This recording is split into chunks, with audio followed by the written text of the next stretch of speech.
Hello बच्चों, चलिए देखते हैं प्रश्नावली 9.1 का प्रश्न संख्या 1 क्या दे रखा है। एक मेज के ऊपरी पृष्ठ का आकार समलंब जैसा है। हमें यहाँ पे एक मेज दे रखी है जिसका जो ऊपरी पृष्ठ है वो समलंब दे रखा है। अब समलंब क्या होता है? एक ऐसी आकृति जिसमें दो भुजाएं समानांतर होती हैं। यदि इसकी समानांतर भुजाएं 1 मीटर और 1.2 मीटर है तथा इन समानांतर भुजाओं के बीच की दूरी 0.8 मीटर है तो इसका क्षेत्रफल ज्ञात कीजिए। अब यहाँ पे हमें समानांतर भुजाओं की लंबाई दे रखी है और दोनों समानांतर भुजाओं के बीच की दूरी मतलब ऊंचाई दे रखी है, तो हमें समलंब का क्षेत्रफल ज्ञात करना है। तो सबसे पहले लिखेंगे जो भी चीज हमें दे रखी है क्या है, पहली भुजा की लंबाई। तो लिखेंगे यहाँ पे पहली भुजा की लंबाई, भुजा की लंबाई जिसको हम ए से मान लेते हैं, ए बराबर है 1 मीटर। दूसरी भुजा क्या दे रखी है? 1.2 मीटर। तो यहां पे लिख लेंगे दूसरी भुजा की लंबाई, दूसरी भुजा की लंबाई, भुजा की लंबाई उसको हम बी से मान लेते हैं, बी बराबर है 1.2 मीटर। अब दोनों के बीच की दूरी या ऊंचाई कितनी दे रखी है? 0.8। तो यहां पे लिख लेंगे ऊंचाई, ऊंचाई कितनी दे रखी है उसको हम h से मान लेते हैं, h बराबर है 0.8 मीटर। अब हमें समलंब के क्षेत्रफल का सूत्र पता है तो वो क्या होता है वो लिख लेंगे। समलंब का क्षेत्रफल, समलंब का क्षेत्रफल उसका सूत्र लिखेंगे बराबर है 1/2 गुना में दोनों भुजाओं का योग और गुना में क्या होता है? ऊंचाई। बस अब इनके मान को यहां पे रख देते हैं तो यहां पे क्षेत्रफल क्या आ जाएगा? क्षेत्रफल बराबर है 1/2 गुना में पहली भुजा क्या है? 1 मीटर, दूसरी भुजा क्या है? 1.2 मीटर और गुना में ऊंचाई कितनी है? 0.8 मीटर। सबके मान रख दिए। अब इसको हल कर लेते हैं यहां पे। तो यहां पे क्षेत्रफल क्या आ जाएगा? 1/2 गुना में 1 और 1 को जोड़ेंगे तो 2, तो पूरा क्या हो गया? 2.2 हो गया गुना में 0.8। अब दशमलव वाले को कैसे हल किया जाता है ध्यान से देखो। इसको देखो, यहां पे दशमलव के बाद एक अक्षर है तो दशमलव हटाएंगे तो भाग में क्या आ जाएगा? 10 आ जाएगा। यहां भी दशमलव हटाएंगे तो भाग में क्या आ जाएगा? 10, क्योंकि दशमलव के बाद एक अक्षर है। 2 अक्षर होते तो 100 आ जाता, 3 अक्षर होते तो 1000 आ जाता। आ गया समझ में? अब इसको भाग कर लो, 2 एकम 2, 2 से इसको भाग करेंगे, 2 एकम 2, 2 एकम 2, 11 पे भाग हो गया। 11 की और 8 की गुना करेंगे, 11 8 88 भाग में 10 की 10 से गुना करेंगे 100।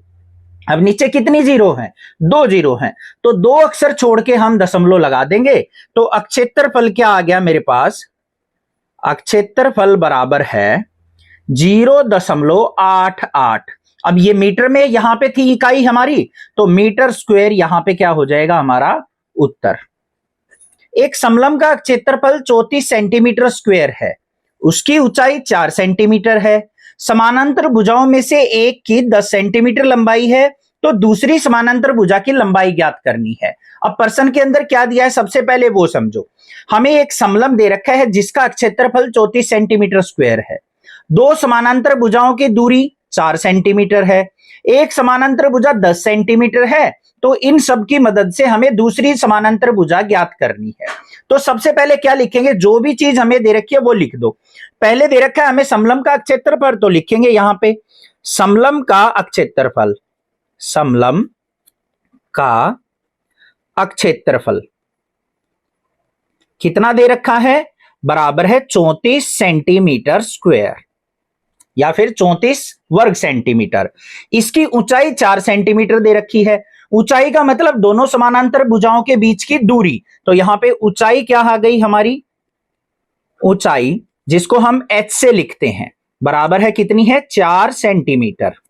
समानांतर भुजाओं में से एक की लंबाई 10 सेंटीमीटर है तो यहां पे क्या लिख लेते हैं? इसको पहली भुजा मान लेते हैं।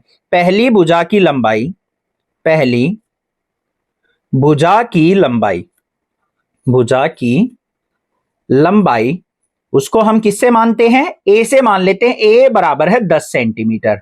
अब दूसरी भुजा हमें ज्ञात करनी है। अब जो ज्ञात करनी है उसको हम क्या करेंगे? मान लेते हैं। तो यहां पे लिखेंगे माना दूसरी भुजा की लंबाई, दूसरी भुजा की लंबाई, भुजा की लंबाई उसको हम b से मान लेते हैं। b बराबर है 20 सेंटीमीटर।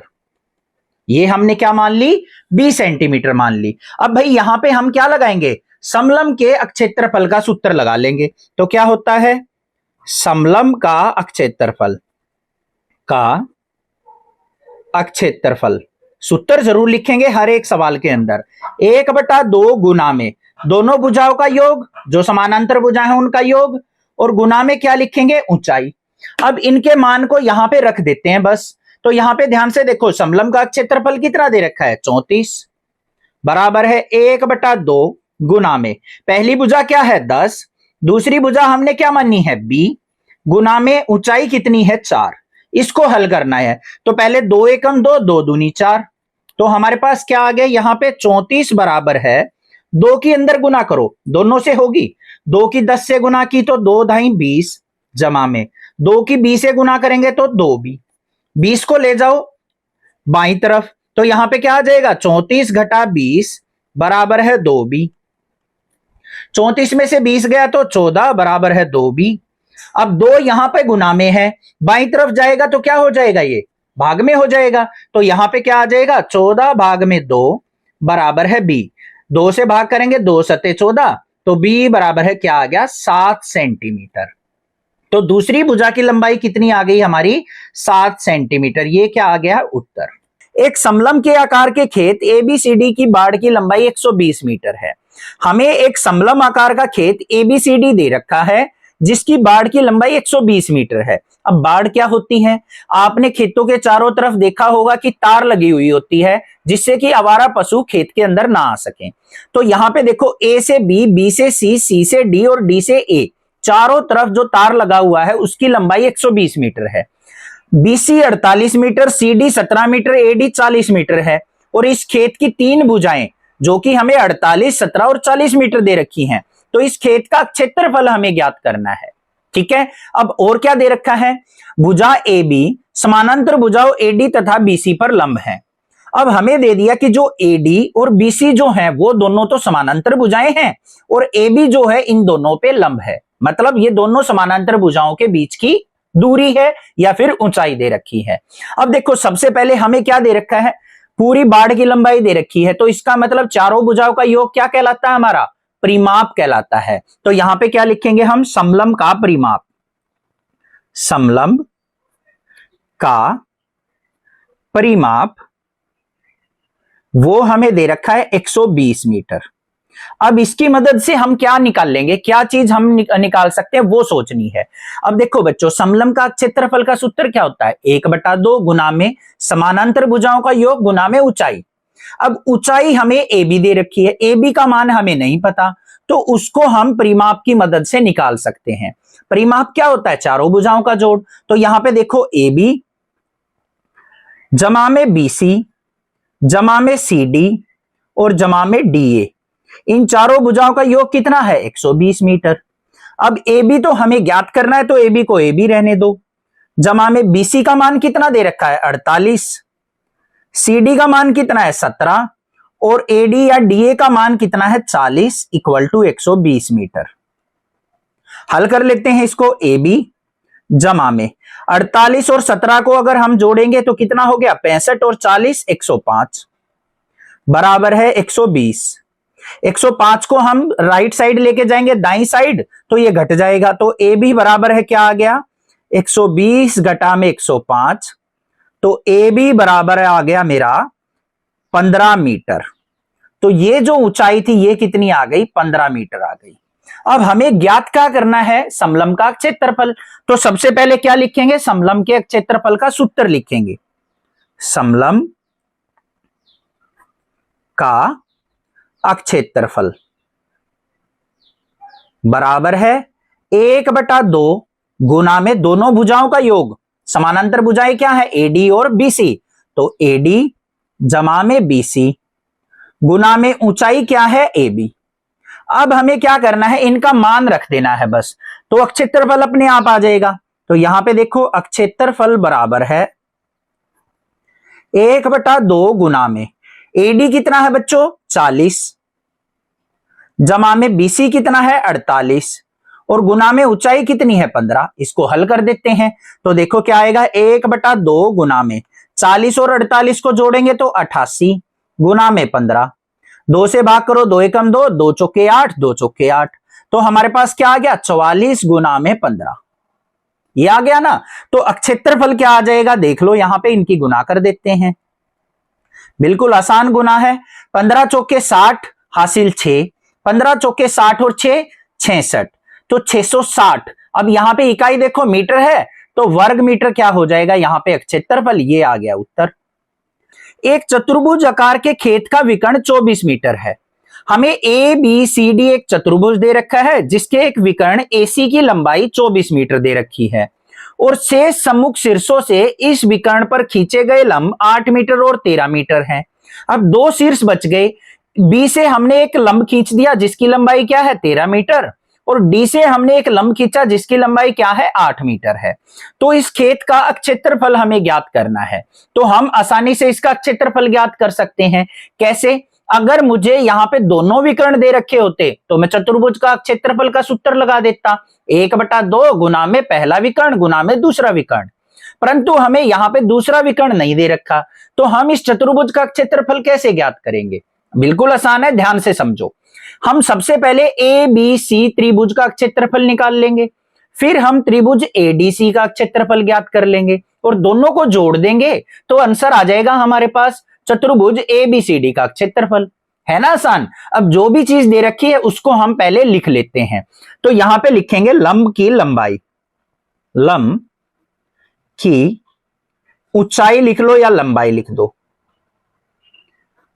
सबसे पहले देखो पहला लंब ये दे रखा है तो इसको हम h1 मान लेते हैं, बराबर कितना है 13 मीटर, और दूसरे को हम h2 मान लेते हैं, वो क्या है 8 मीटर।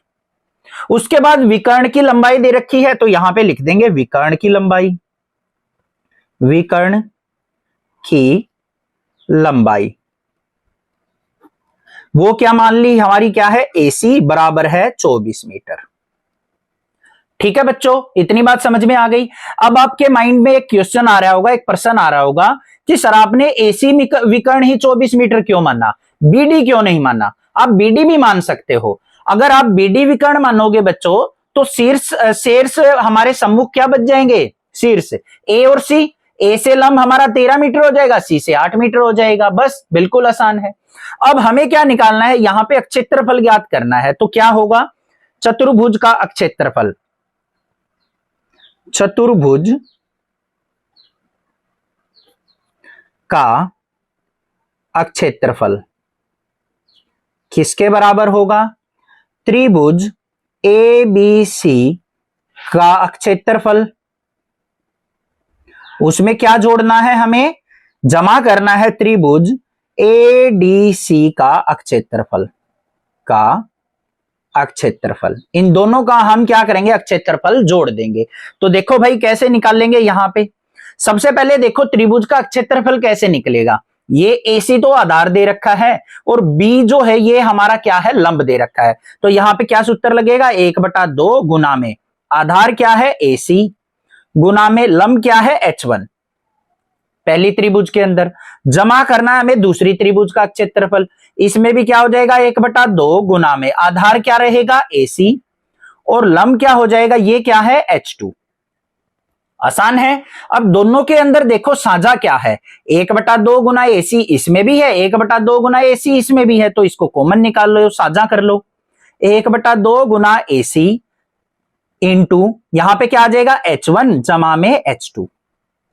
ठीक है, अब इनका मान रख देते हैं। तो 1/2 गुना में AC का मान कितना है 24 गुना में H1 कितना है हमारा 13 और जमा में 8। इनको हल कर लेते हैं, 2 एकम 2, 2 12 पे कट गया क्योंकि 12 दूनी 24। तो यहां पे क्या आ गया 12 गुना में 13 और 8 क्या हो गया 21। इनकी गुना कर देते हैं, 12 एकम 12 हासिल 2, कैरी क्या चला गया हमारा 10, 12 एकम 12 दूनी 24 और 1 25। तो 252 यहां पे क्या आ गया मेरा वर्ग मीटर क्षेत्रफल आ गया। तो ये क्या हो जाएगा बच्चों, उत्तर हो जाएगा। किसी चतुर्भुज के विकर्ण 7.5 सेंटीमीटर एवं 12 सेंटीमीटर है, तो इसका क्षेत्रफल ज्ञात कीजिए। हमें बच्चों एक समचतुर्भुज दे रखी है जिसमें एक विकर्ण की लंबाई 7.5 सेंटीमीटर है और दूसरे विकर्ण की लंबाई 12 सेंटीमीटर दे रखी है, तो इसका क्षेत्रफल ज्ञात करना है। तो सबसे पहले क्या लिखेंगे यहां पे विकर्णों की लंबाई, तो यहां पे लिखेंगे हम विकर्ण की लंबाई पहले विकर्ण को हम D1 से मान लेते हैं, वो कितनी है 7.5 सेंटीमीटर, और दूसरे विकर्ण को हम D2 से मान लेते हैं, वो क्या दे रखी है 12 सेंटीमीटर। अब अगर हमें विकर्ण दे रखे हैं और समचतुर्भुज का क्षेत्रफल ज्ञात करना है तो सीधा सूत्र लगा देंगे। तो यहां पे क्या लिखेंगे हम, समचतुर्भुज का अक्षेत्रफल बराबर क्या होता है 1/2 गुना में पहला विकर्ण गुना में दूसरा विकर्ण। ठीक है, इसको हल कर लेते हैं इनका मान रख के। तो अक्षेत्रफल बराबर किसके आ जाएगा, अक्षेत्रफल बराबर है 1/2 गुना में D1 का मान कितना है 7.5, D2 का मान कितना है 12। इसको हल कर लो, 2 एकम 2, 2 छिक 12। अब यहां पे इसको दशमलव को हल करने के लिए क्या करेंगे, हम दशमलव को हटा के भाग में 10 कर लो बच्चों। ठीक है, अब इसको काट लो, 2 तिया 6, 2 पंजे 10, 5 एकम 5, 15 पिचे 75, तो 15 तिये क्या आ गया 45। तो यहां पे अक्षेत्रफल क्या आ गया मेरा, अक्षेत्रफल बराबर है 45 वर्ग सेंटीमीटर। ये हमारा क्या आ गया, उत्तर आ गया। है ना आसान, समझ में आ गया। चैनल को जरूर सब्सक्राइब करना और ज्यादा से ज्यादा बच्चों में शेयर करना। एक समचतुर्भुज का अक्षेत्रफल ज्ञात कीजिए जिसकी भुजा 6 सेंटीमीटर और शीर्षलंब 4 सेंटीमीटर है। हमें यहाँ पे एक समचतुर्भुज दे रखा है जिसकी एक भुजा तो हमें 6 सेंटीमीटर दे रखी है और जो शीर्षलंब है वो हमें 4 सेंटीमीटर दे रखा है, और दूसरे भाग में उसने क्या पूछा है, यदि एक विकर्ण की लंबाई 8 सेंटीमीटर है तो दूसरे विकर्ण की लंबाई ज्ञात करनी है। अब यहाँ पे जो AC हमारा विकर्ण है उसकी लंबाई 8 सेंटीमीटर दे रखी है, तो BD विकर्ण की लंबाई क्या होगी ये भी हमें ज्ञात करना है। अब कोई भी प्रश्न हल करते हैं तो सबसे पहले जो भी प्रश्न में दे रखा हो ना वो जरूर लिखना, नहीं तो आपके फुल मार्क्स नहीं मिलेंगे। कुछ टीचर क्या करते हैं, सीधा फॉर्मूला रखते हैं और आंसर निकाल देते हैं, ऐसा नहीं करना है आपको। तो यहाँ पे सबसे पहले देखो भुजा की लंबाई क्या दे रखी है वो लिखेंगे। भुजा की लंबाई बराबर है 6 सेंटीमीटर। शीर्षलंब कितना है वो लिखेंगे, शीर्षलंब बराबर है 4 सेंटीमीटर। इसकी मदद से पहले हमें समचतुर्भुज का क्षेत्रफल निकालना है, तो समचतुर्भुज का क्षेत्र का सूत्र क्या होता है वो लिख लेंगे। समचतुर्भुज का अक्षेत्रफल। यहां पे ध्यान से देखो हमें क्या दे रखा है, एक भुजा की लंबाई और शीर्षलंब दे रखा है। भुजा की लंबाई ये हो गई, इस पे ये लंब हो गया, तो ये क्या हो गया हमारा आधार, और ये जो भुजा है हमारा लंब है शीर्षलंब, ये क्या हो गया लंब। तो लंब और आधार का हमारा क्या सूत्र होता है, बिल्कुल आसान सा होता है, आधार गुना लंब, आधार गुना लंब।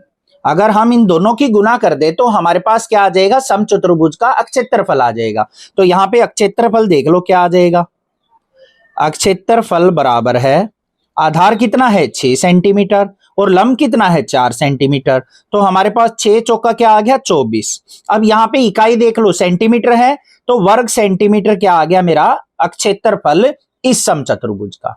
इतनी बात समझ में आ गई।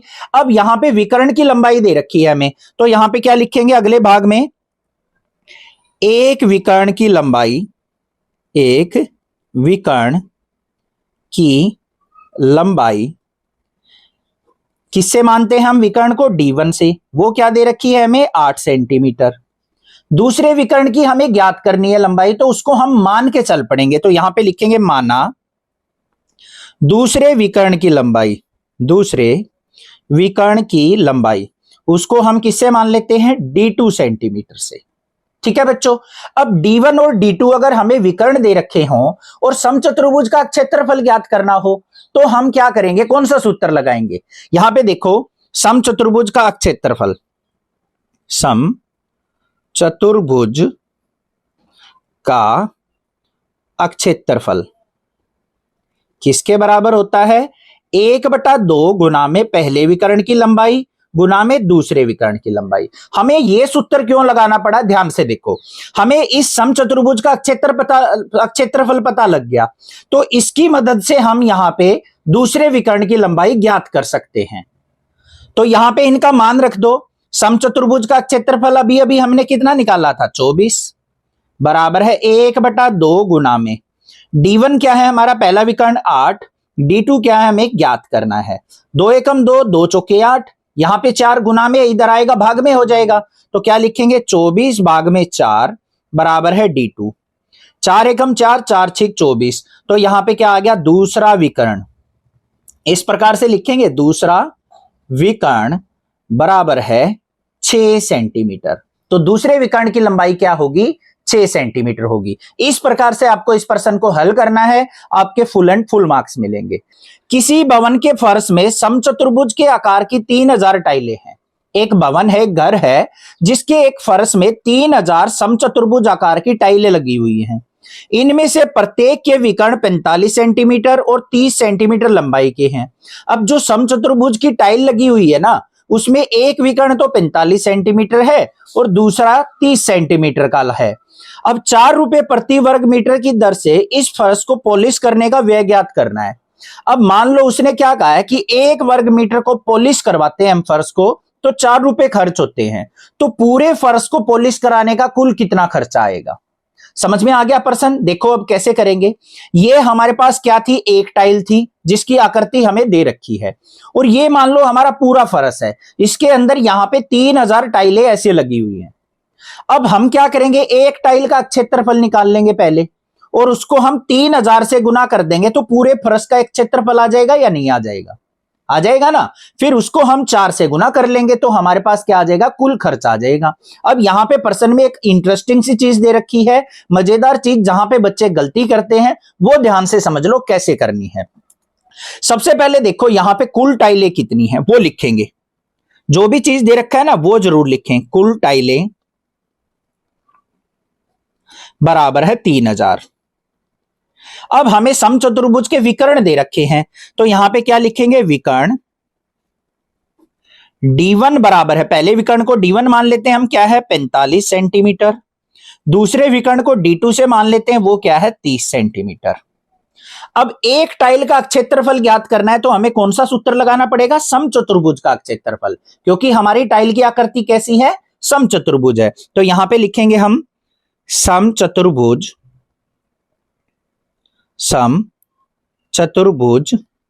का क्षेत्रफल। अब सूत्र कौन सा लगेगा वो ध्यान से देख लो। हमें विकर्ण दे रखे हैं, तो विकर्ण की फॉर्म में हमारा सूत्र क्या होता है? 1/2 गुना में D1 गुना में D2। तो यहां पे देख लो हमारा क्या आएगा। अब यहां पे मान रख लेते हैं। क्षेत्रफल बराबर है किसके आ गया?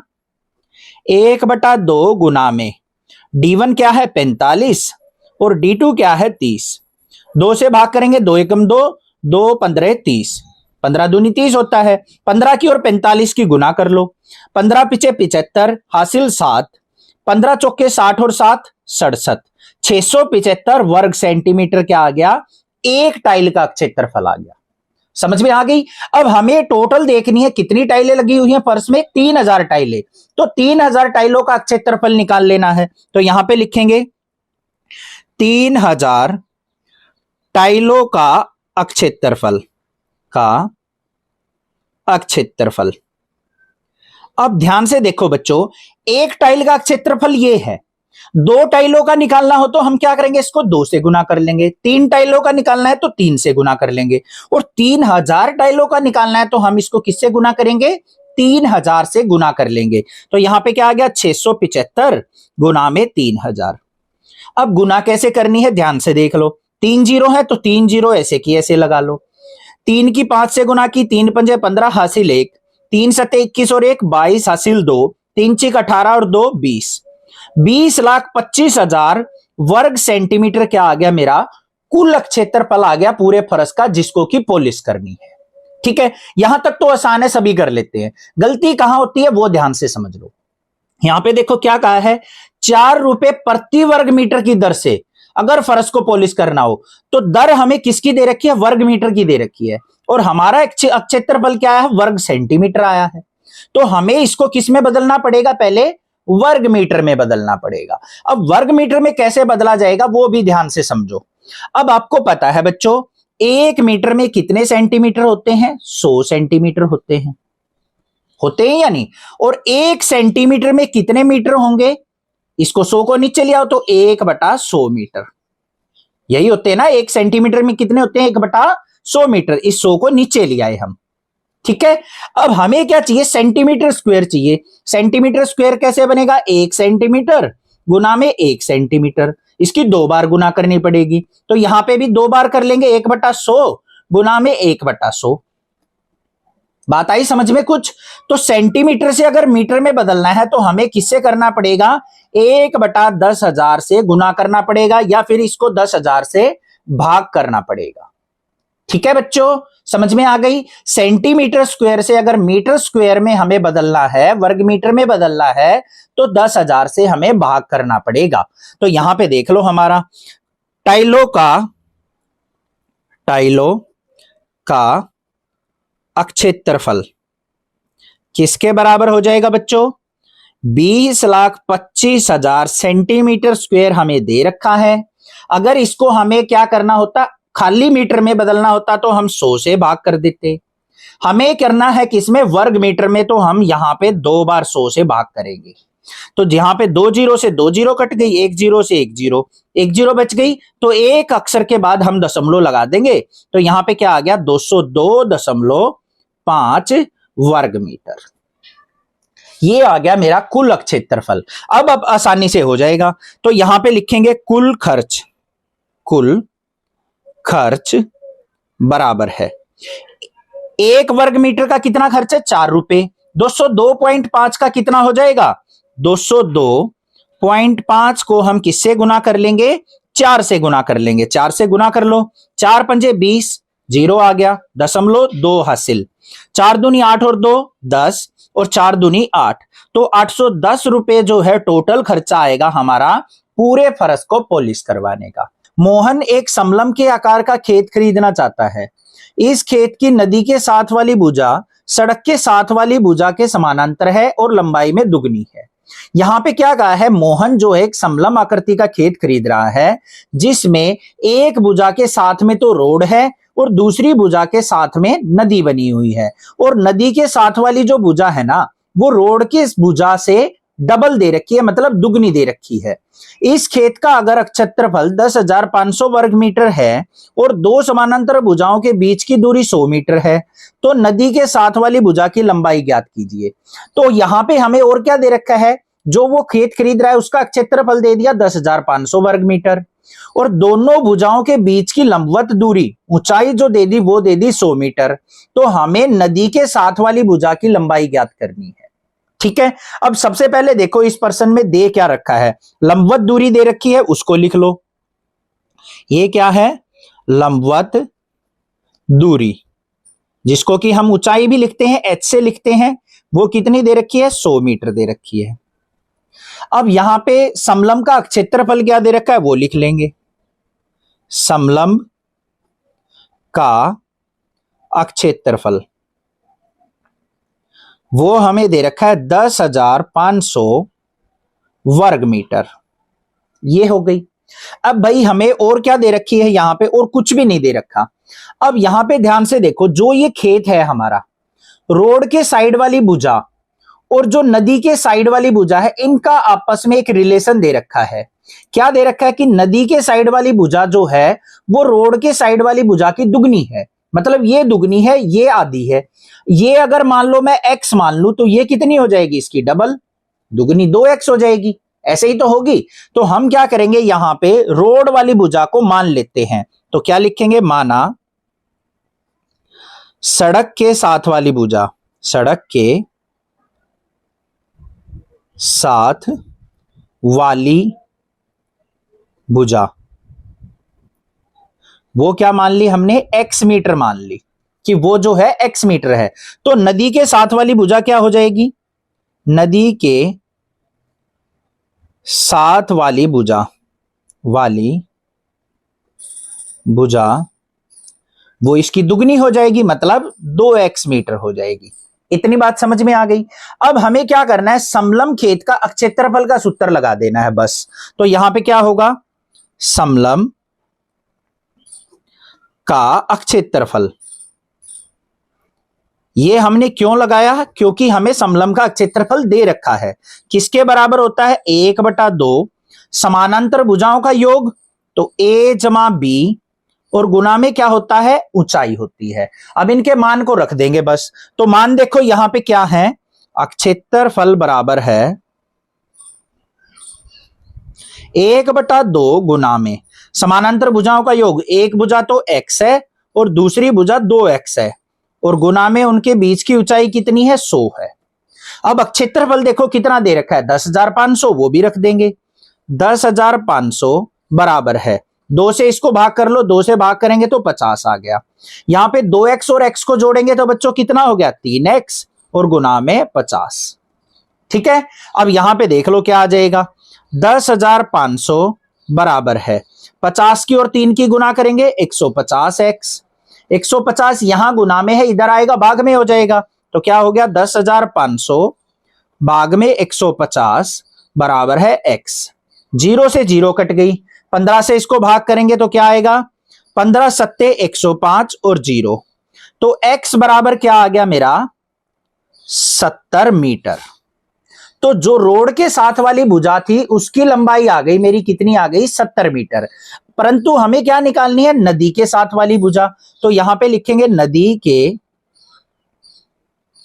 साथ वाली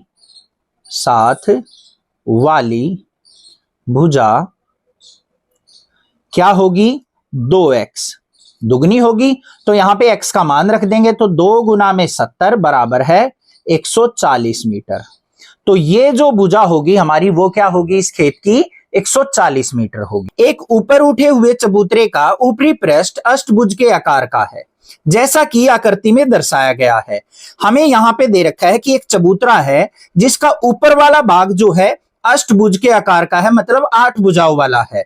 उसके बाद हमें क्या दे रखा है, अष्टभुजी पृष्ठ का क्षेत्रफल ज्ञात कीजिए। तो चबूतरे का जो ऊपरी पृष्ठ है अष्टभुजी, उसका क्षेत्रफल हमें यहां पे ज्ञात करना है।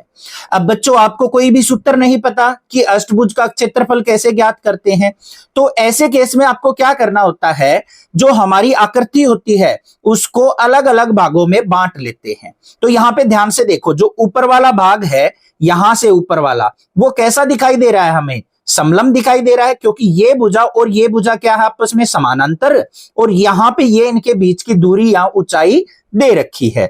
अब ऐसा ही कुछ भाग हमारा नीचे वाला है, जो ऊपर वाला है बिल्कुल वैसा ही ये वाला भाग है, तो जो इसका क्षेत्रफल होगा वही इसका क्षेत्रफल होगा। अब रह गया बीच वाला भाग, बीच वाले भाग का क्षेत्रफल कैसे निकलेगा, ये हमारे पास बच्चों बन गई एक आयत। आयत का क्षेत्रफल क्या होता है, लंबाई गुना चौड़ाई। तो यहाँ पे लंबाई भी दे रखी है, चौड़ाई भी दे रखी है, तो आसानी से हम इनके तीनों का क्षेत्रफल निकाल लेंगे और तीनों को जोड़ देंगे तो अष्टभुज का क्षेत्रफल आ जाएगा। अब कुछ टीचर क्या करते हैं, इसको डायरेक्टली करा देते हैं सीधे सूत्र में मान रख के। आपको पहले क्या करना है, जो भी चीज दे रखी है ना बच्चों वो लिखनी है। ये देखो क्या है, 5 मीटर अष्टभुजा की भुजा। तो यहां पे क्या लिखेंगे हम, अष्टभुज की भुजा बराबर है 5 मीटर, ये दे रखी है। अब समानांतर भुजा देखो क्या है, समानांतर भुजा की लंबाई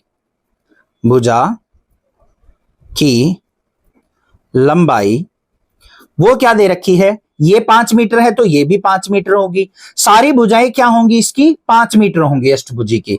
तो समानांतर भुजाओं की लंबाई क्या हो गई, यहां पे 5 मीटर, और दूसरी क्या है, ये 11 मीटर। इतनी बात लिख दी। अब यहां पे ऊंचाई देखो क्या दे रखी है, ऊंचाई बराबर है 4 मीटर।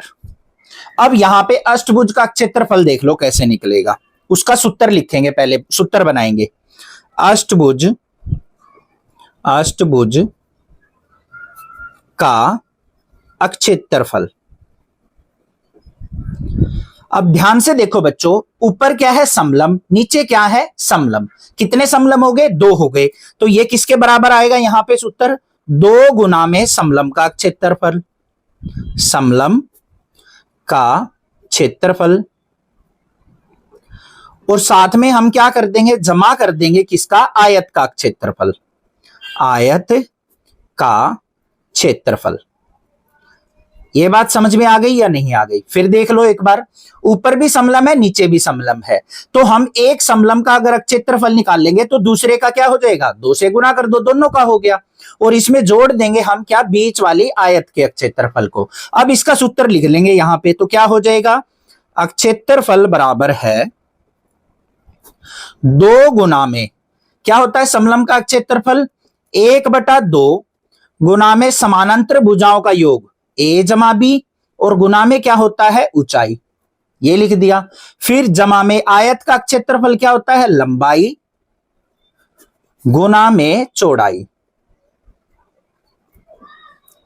ठीक है बच्चों, सूत्र हमेशा लिखना है आपको प्रश्न में, जल्दबाजी नहीं करनी है। अब क्षेत्रफल देख लो क्या आ जाएगा? 2 गुना में 1/2, यहां पे क्या है? समानांतर भुजाओं का योग। समानांतर भुजा क्या है? 5 और 11, तो 5 जमा में 11 गुना में ऊंचाई कितनी है? 4 जमा में लंबाई गुना चौड़ाई। लंबाई देख लो यहां पे क्या है? 11, और चौड़ाई कितनी है? ये रही 5। इसको हल कर लेते हैं, इनको भी ब्रैकेट में ले लो। देखो यहां पे 2 से 2 कट गया, तो क्या आ गया? 11 और 5 क्या हो गया? 16 गुना में 4 जमा में 11 पंजे क्या होता है? 55। तो यहां पे फाइनल क्या आ गया हमारे पास? 16 चौके 64 जमा में 55।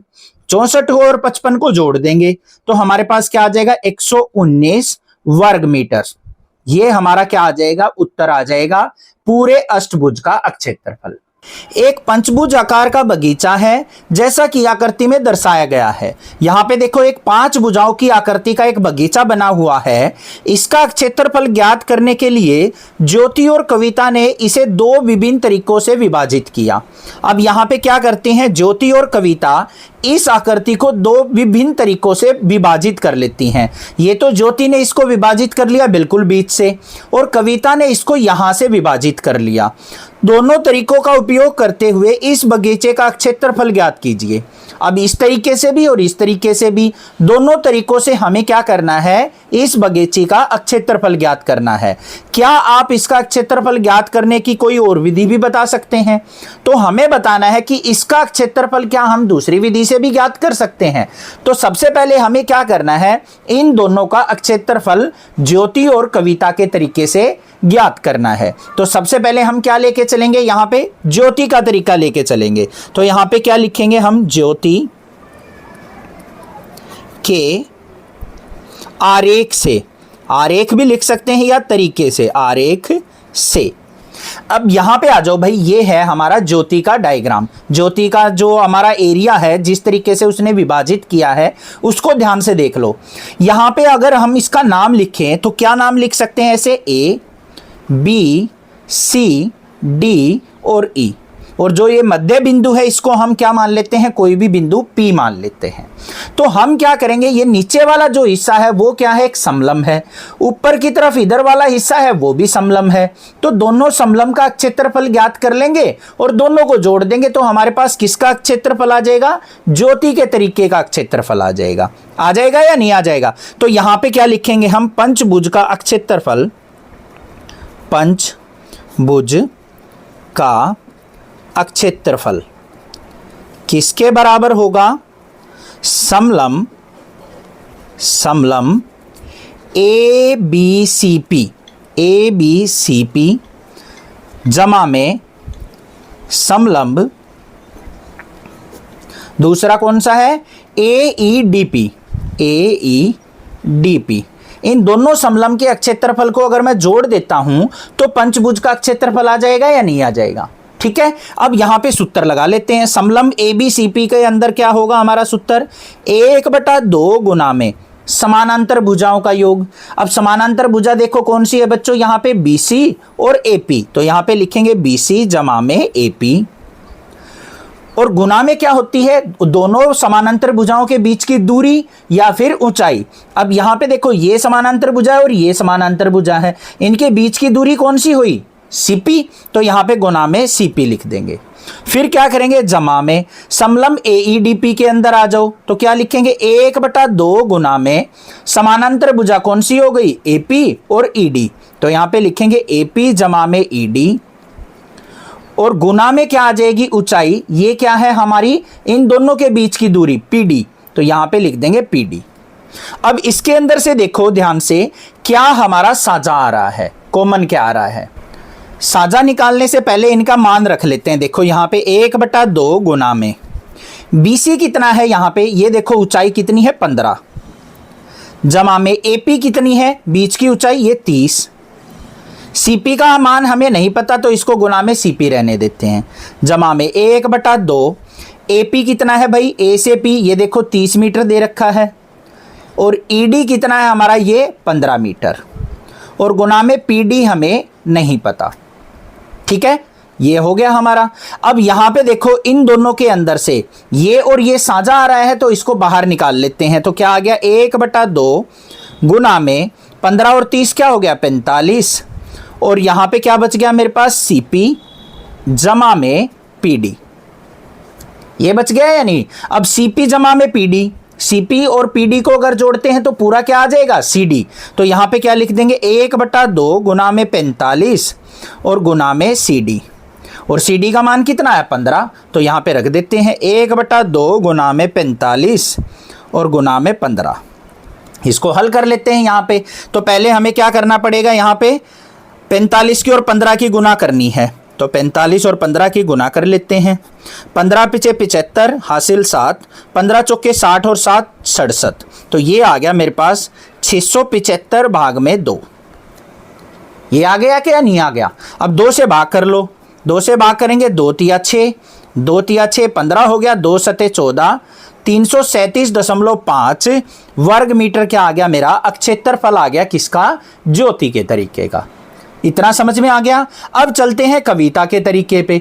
अब कविता के तरीके को भी हम क्या करेंगे, यहां पे नाम रख लेते हैं A B C D और ये हो गया E। अब यहां पे देखो बच्चों हम कैसे हम इसका क्षेत्रफल ज्ञात करेंगे। नीचे जो है हमारा वो क्या है हमारा, ध्यान से देखो ये क्या है, वर्ग बन रहा है हमारा BECD, और ऊपर क्या है हमारी त्रिभुज। तो त्रिभुज का क्षेत्रफल ज्ञात करने के लिए मुझे क्या चाहिए, यहां पे एक लंब की आवश्यकता होगी, और इसको हम यहां पे क्या मान लेते हैं, M मान लेते हैं। ठीक है बच्चों, अब इस लंब का मान हम कैसे ज्ञात करेंगे वो अगले पेज पे देखते हैं। यहां पे हमने क्या लिख दिया, कविता के आरेख से।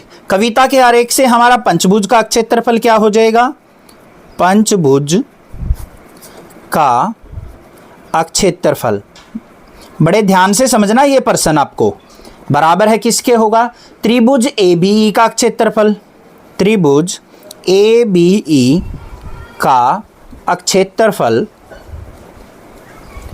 जमा कर देंगे हम वर्ग BCDE का क्षेत्रफल ऐसे ही तो करेंगे हम। ठीक है, अब यहां पे देखो त्रिभुज ABE का क्षेत्रफल कैसे ज्ञात करेंगे, ये BE तो आधार हो गया, AM हमारा क्या हो गया, लंब हो गया। तो त्रिभुज का क्षेत्रफल क्या होता है, 1/2 गुना में आधार गुना में लंब, आधार गुना में लंब। मैं बार बार बता रहा हूं बच्चों, सूत्र जरूर लिखने की आदत डाल लो, पूरे नंबर आएंगे आपके। जमा में वर्ग BCDE का क्षेत्रफल, वर्ग का क्षेत्रफल क्या होता है, भुजा का वर्ग कर दो, यही तो होता है। अब यहां पे देख लो क्या आएगा, 1/2 गुना में आधार क्या है BE, लिख दो यहां पे BE, गुना में लंब क्या है AM, जमा में भुजा का क्षेत्रफल, भुजा क्या है हमारी BC भी है, ED भी है, CD भी है, तो यहां पे जो भी लिखना चाहो वो लिख सकते हो, CD का वर्ग।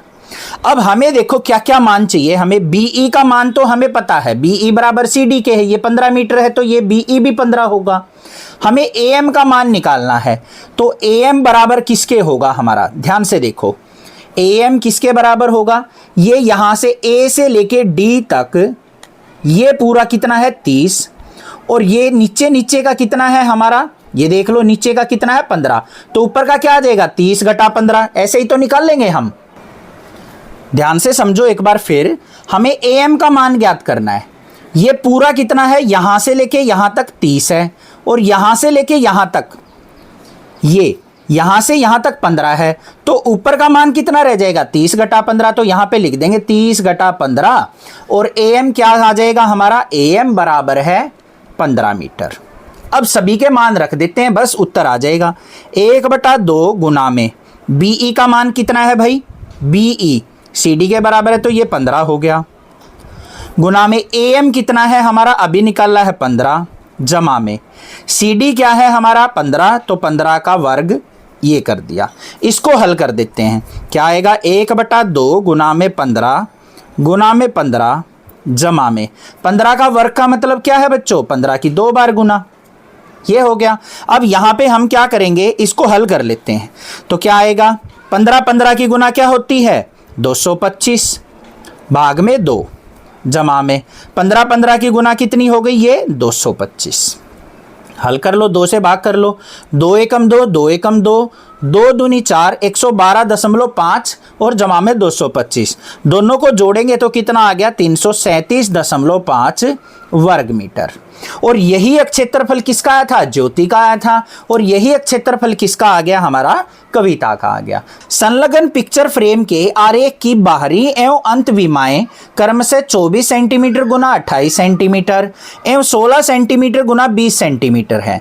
हमें यहाँ पे एक पिक्चर फ्रेम दे रखा है जिसमें हम फोटो लगाते हैं, उसकी बाहरी भुजाओं की और अंदर वाली भुजाओं की यहाँ पे लंबाई दे रखी है। जो बाहर वाली भुजा है वो क्या है 24 सेंटीमीटर गुना 28 सेंटीमीटर, और अंदर वालों की क्या है 16 सेंटीमीटर गुना 20 सेंटीमीटर।